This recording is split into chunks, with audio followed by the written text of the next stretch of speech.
പ്രിയ പ്രേക്ഷകർക്ക് സീരിയൽ ന്യൂസിലേക്ക് സ്വാഗതം. കൂടുതൽ സീരിയൽ ന്യൂസുകൾ അതിവേഗം ലഭിക്കുന്നതിന് ഈ ചാനൽ സബ്സ്ക്രൈബ് ചെയ്യുക. ബെൽ ഐക്കൺ മറക്കാതെ ക്ലിക്ക് ചെയ്യുക. വീഡിയോ ഇഷ്ടമായി എങ്കിൽ ലൈക്ക് ചെയ്യാൻ മറക്കരുത്.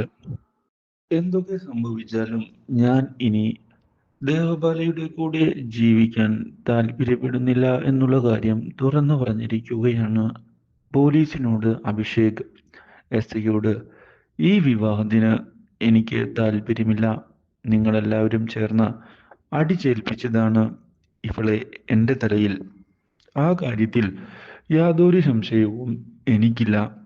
അതുകൊണ്ട് തന്നെ ഇവളെ വിവാഹം കഴിക്കാൻ എനിക്ക് താല്പര്യവുമില്ല. ആ കാര്യം നിങ്ങൾ മനസ്സിലാക്കിയാൽ നിങ്ങൾക്ക് കൊള്ളാം. എനിക്കെന്തായാലും ദേവബാലയെ ഭാര്യയായി അംഗീകരിക്കേണ്ട ആവശ്യമില്ല. അത് ഞാൻ ആത്മഹത്യ ചെയ്യുന്നതിന് തുല്യമാണ്. അതുകൊണ്ട് തന്നെ എനിക്ക് യാതൊരു താല്പര്യവും ഈ കാര്യത്തിൽ ഇല്ല എന്ന് നിസ്സംശയം പറയാൻ ആഗ്രഹിക്കുകയാണ് ഞാൻ. കാര്യങ്ങൾ നിങ്ങൾക്ക് മനസ്സിലായി കാണും എന്നാണ് ഞാൻ വിചാരിക്കുന്നത്. ഇത് കേട്ടതിനെ തുടർന്ന് എന്താണ് പറയേണ്ടത് എന്നറിയാതെ ആകെ പകച്ചുപോയിരിക്കുകയാണ് പോലീസുകാർ. നിങ്ങൾക്ക് എന്ത് വേണമെങ്കിലും ചെയ്യാം എന്ന് പോലീസുകാരോട് അഭിഷേക് പറയുന്നു. ഇത് കേട്ടതിനെ തുടർന്ന് അപ്പോൾ പിന്നെ നീ എന്തിൻ്റെ പേരിലാണ് ഇവിടെ വിവാഹം കഴിച്ചത്?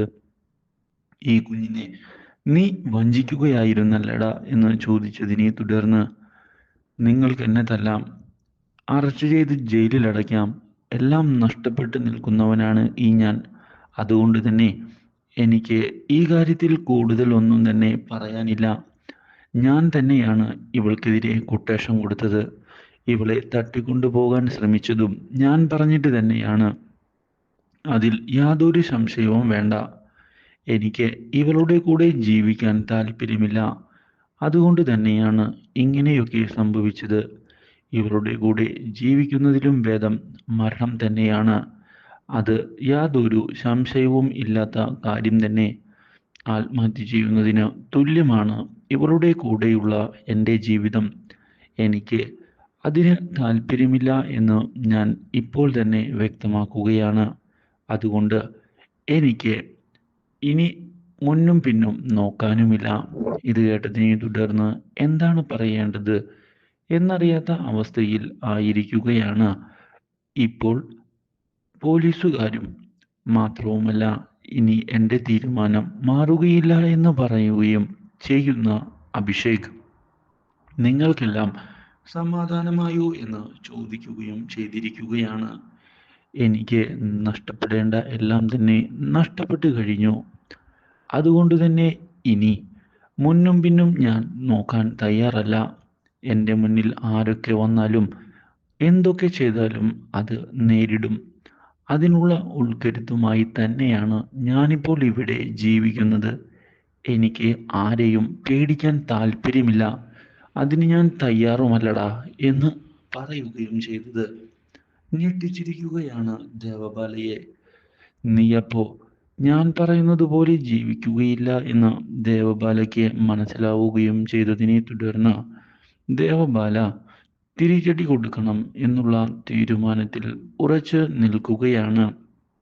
ഇതിൻ്റെ ഭാഗമായി പുതിയ പ്ലാനിങ്ങുമായി മുന്നിലേക്ക് പോകണം എന്ന് ദേവബാല ഉറപ്പിക്കുകയും ചെയ്യുന്നു. ഇതേ സമയം ദേവബാലയെ ചെന്ന് കാണുന്ന ദേവരാജൻ കാര്യങ്ങൾ പറയുന്നത് പോലെ അല്ല ഇപ്പോൾ മുന്നിലേക്ക് പോകുന്നത് എന്ന് അറിയിച്ചിരിക്കുകയാണ്. അവൻ മുന്നും പിന്നും നോക്കാതെയാണ് ഇപ്പോൾ മുന്നോട്ട് പോകുന്നത്. നമ്മൾ സൂക്ഷിക്കണം.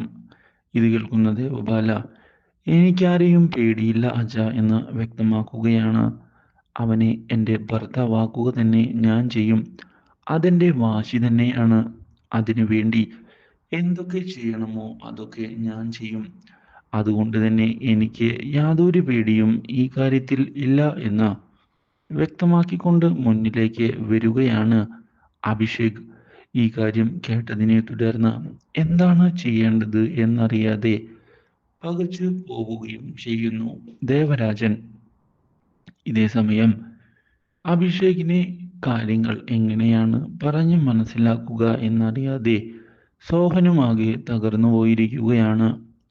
വിചാരിച്ചതുപോലെ ഒന്നും കാര്യങ്ങൾ നടക്കുന്നു ഇല്ലല്ലോ എന്ന് സോഹൻ മനസ്സിൽ കരുതുന്നു. ഇതേ സമയം രാഹുലാകട്ടെ എല്ലാ കാര്യവും വിചാരിച്ചതുപോലെ തന്നെ നടക്കുന്നുണ്ട് എന്ന് ഉറപ്പിക്കുകയും ഇനി വിവാഹത്തിന്റെ കാര്യം കൃത്യമായി നടത്തിയാൽ മാത്രം മതി എന്ന് പ്ലാൻ ചെയ്യുകയും ചെയ്യുന്നു. എന്തായാലും മറ്റാർക്കും ഇതുവരെ സംശയം തോന്നിയിട്ടില്ല. അതുകൊണ്ട് തന്നെ കാര്യങ്ങൾ ബുദ്ധിപൂർവമായിട്ട് നീക്കുന്നത് ഉപകാരപ്പെട്ടിട്ടുണ്ട്.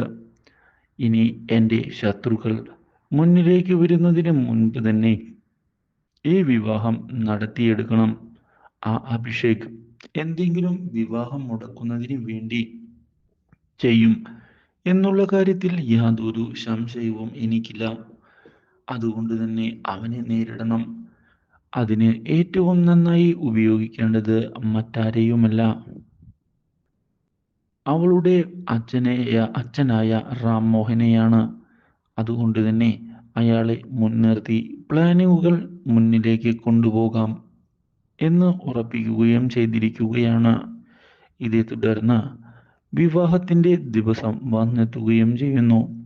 രാഹുലിന് ഒരു നിമിഷത്തേക്ക് പേടി ഉണ്ടാകുന്നുവെങ്കിലും അതൊന്നും പുറത്തു കാണിക്കാതെ രാഹുൽ വിവാഹ മണ്ഡപത്തിലേക്ക് കടന്ന് വന്നിരിക്കുകയാണ്. എല്ലാം ഇതേ തുടർന്ന് അറിയാൻ ഇടയാകുന്ന അഭിഷേക് ആകട്ടെ പുതിയൊരു പദ്ധതി മനസ്സിൽ കരുതിക്കൊണ്ട് അവിടേക്ക് വരികയും ചെയ്യുന്നു. Do like, share and subscribe.